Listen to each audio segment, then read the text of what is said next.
Hello दोस्तों, कैसे हैं सभी लोग। और आज आप लोगों के लिए एक बहुत ही शानदार रिक्रूटमेंट आ चुकी है और वो है भारत इलेक्ट्रॉनिक्स लिमिटेड। यानी भारत इलेक्ट्रॉनिक्स लिमिटेड ने आप लोगों के लिए रिक्रूटमेंट निकाली है, जिसमें मैं आपको बताता चलता हूं कहां के लिए। तो ये केवल और केवल गाजियाबाद यूनिट के लिए। इसका मतलब यहां से जो भी बच्चे सिलेक्ट होंगे वो कहां जाएंगे, गाजियाबाद पोस्टेड होंगे। तो अगर आप लोगों को गाजियाबाद में जॉब चाहिए तो आप लोग ये पोस्ट भर सकते हो। पोस्ट के बारे में थोड़ा सा बता देता हूं मैं। तो दो तरह की पोस्ट है यहाँ पे बैल में। पहला है प्रोजेक्ट इंजीनियर 1 और सेकंड है आपका ट्रेनी इंजीनियर। दो तरह की पोस्ट है और इसमें अगर एज लिमिट की बात करें तो आप एज लिमिट की भी देख सकते हैं हम लोग।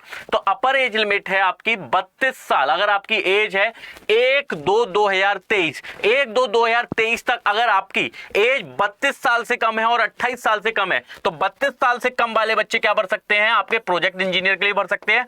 और 28 साल से कम वाले क्या भर सकते हैं, ट्रेनी इंजीनियर के लिए भर सकते हैं। रिक्रूटमेंट आपको बता दी गई है, नंबर ऑफ पोस्ट बता दी गई है। तो आप देख सकते हैं ये चीज कि सर 20 तो मिलेंगी आपको इलेक्ट्रॉनिक्स में, आपको 20 पोस्ट तो मिल जाएंगी इलेक्ट्रॉनिक्स में, ठीक है। और 16 पोस्ट मिलेंगी मैकेनिकल में। तो 16 और 20 यानी कि 36 पोस्ट 20 इलेक्ट्रॉनिक्स वालों को मिल जाएंगी और यहां पे 8 यानी टोटल 28 पोस्ट हैं। जिसमें आप लोगों को ये भी चीज दिख रही होगी कि अगर अंडर रिजर्व की देखेंगे, अनरिजर्व्ड की सॉरी, तो अनरिजर्व्ड है 11 पोस्ट, ओबीसी है आपकी 8 पोस्ट, एससी की 3 पोस्ट यहां पे है और एससी की 1 पोस्ट यहां पे, यानी 4 पोस्ट यहां पे हो गई। एसटी की 2 पोस्ट इधर है और 1 पोस्ट इधर है।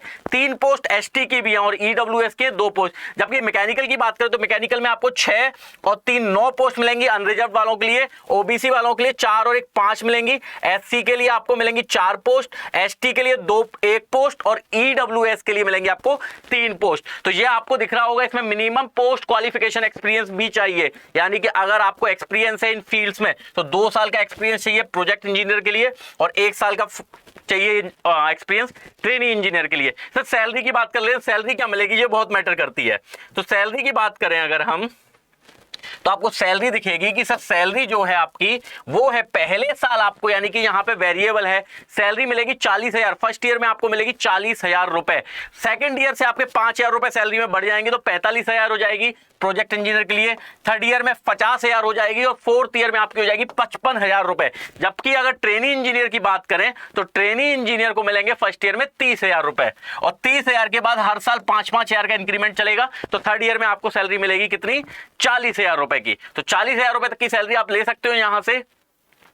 इसके अलावा रिम्यूनरेशन आपको मैंने बता दिया है। वैसे यहां पे फिर से लिखा हुआ है कि पहले साल में 40, 45, 50 और 55,000 रुपए। ये किसके लिए है सर, प्रोजेक्ट इंजीनियर के लिए। ये किसके लिए, प्रोजेक्ट इंजीनियर। इसके अलावा अगर आपकी ऑन फील्ड जॉब है, ऑन फील्ड जॉब है तो आपको 10% का एक्स्ट्रा भी मिलेगा। यानी करीब करीब 10% आप एक्स्ट्रा सैलरी कमा सकते हो अगर आपको ऑन फील्ड भेजा गया है, या आपको लिखा हुआ है यहां पे कि कस्टमर लोकेशन पे भेजा गया है। तो जो भी कस्टमर लोकेशन है अगर आप वहां जा रहे हो, ऑन फील्ड पे काम कर रहे हो, तो आपको 10% का एक्स्ट्रा सैलरी मिलेगी, अलाउंस मिलेगा। ठीक है, सेम टू सेम यही 10% का एक्स्ट्रा आपको ट्रेनी इंजीनियर के लिए, ट्रेनी इंजीनियर के लिए भी मिलेगा। ठीक है, तो ये चीज होनी है। सर एज लिमिट की भी बात कर लें तो एज लिमिट की अगर बात करूं तो अपर एज लिमिट है आपकी 28 साल ट्रेनी इंजीनियर के लिए और प्रोजेक्ट इंजीनियर के लिए है 32 साल जनरल और ईडब्ल्यूएस के लिए।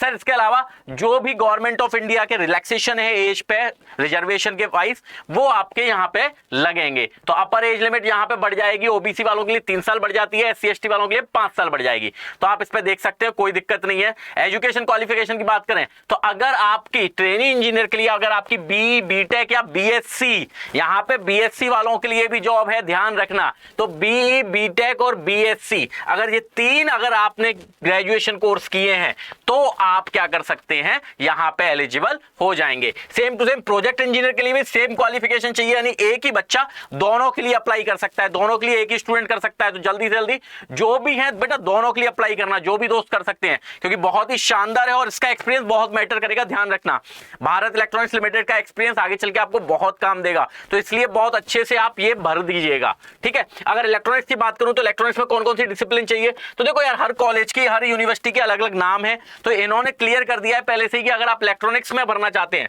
तो आपकी ब्रांच होनी चाहिए electronics, electronic communication, telecommunication, communication, electronics instrumentation, telecom और आपका इलेक्ट्रिकल एंड इलेक्ट्रॉनिक्स। ये सारी ब्रांच वाले इलेक्ट्रॉनिक्स से भरेंगे, जबकि मैकेनिकल वाले केवल मैकेनिकल वाले भरेंगे, है ना, मैकेनिकल इंजीनियरिंग वाले। चलो भाई और क्या है इसके अलावा सर, मिनिमम 55% चाहिए अगर आप ओबीसी से हैं तो, ठीक है। जनरल, ईडब्ल्यूएस और ओबीसी, ठीक है, वो मिनिमम कितना रखेंगे, 55% क्वालिफिकेशन होनी चाहिए। प्रोविजनल सर्टिफिकेट आप दे सकते हैं as a proof of completion of degree, ठीक है। इसके अलावा और देख लेते हैं क्या क्या है सर। पोस्ट क्वालिफिकेशन एक्सपीरियंस 1 साल का, अरे भाई यहां पे लिखा हुआ है ट्रेनी इंजीनियर को 1 साल का एक्सपीरियंस चाहिए और प्रोजेक्ट इंजीनियर को 2 साल का एक्सपीरियंस चाहिए उनकी रिलेवेंट पोजीशन पे, जिस भी पोस्ट पे उनको काम करना चाहते हो, ठीक है भाई। पोजीशन देख लें क्या क्या है, जॉब रिस्पॉन्सिबिलिटी में पता चल जाएगा जी हमको।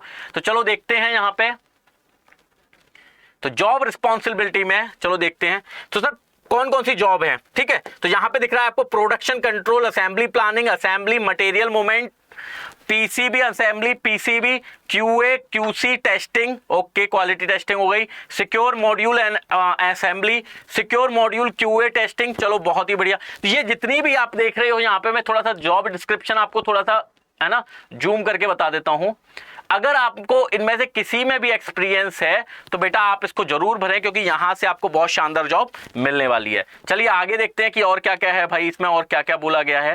सिलेक्शन प्रोसीजर की बात कर लेते हैं सर, यहां से समझ में आ जाएगा थोड़ा बहुत। तो आपका रिटर्न टेस्ट होना है और उसके बाद इंटरव्यू भी होगा, यानी पहले हमें रिटर्न देना है और उसके बाद हमको क्या करना है, इंटरव्यू भी देना पड़ेगा यहाँ पे, उसके बाद सिलेक्शन फाइनल होगा। और इसमें रिटर्न बहुत मैटर करता है, क्योंकि 85% का वेटेज किसका है, रिटर्न एग्जाम का। तो रिटर्न एग्जाम बहुत मैटर करेगा, 85% का वेटेज है, 15% केवल इंटरव्यू का है। सर शॉर्ट लिस्टेड कैंडिडेट कितने होंगे, तो जितने बुलाए, जितनों की इनकी रिक्रूटमेंट है, जितना रिक्वायर करना है इनको, है ना, जितने लोग इनको चाहिए उनके 5 गुना ज्यादा लोगों को बुलाया जाएगा। इसका मतलब 1:5 का रेशियो बनाया गया है, ठीक है। इसके अलावा टेस्ट में क्या होगा सर, तो 85 मार्क्स का टेस्ट होगा, टाइम ड्यूरेशन होगा 90 मिनट, ठीक है। Return test duration will be 85 marks, 85 marks का होगा, 85 का 90 मिनट का होगा विथ नो नेगेटिव मार्किंग, कोई नेगेटिव मार्किंग नहीं है, यानी आंख बंद करके आप, अगर आपको कोई क्वेश्चन नहीं आता तो उसका भी आंसर आपको लगाना है।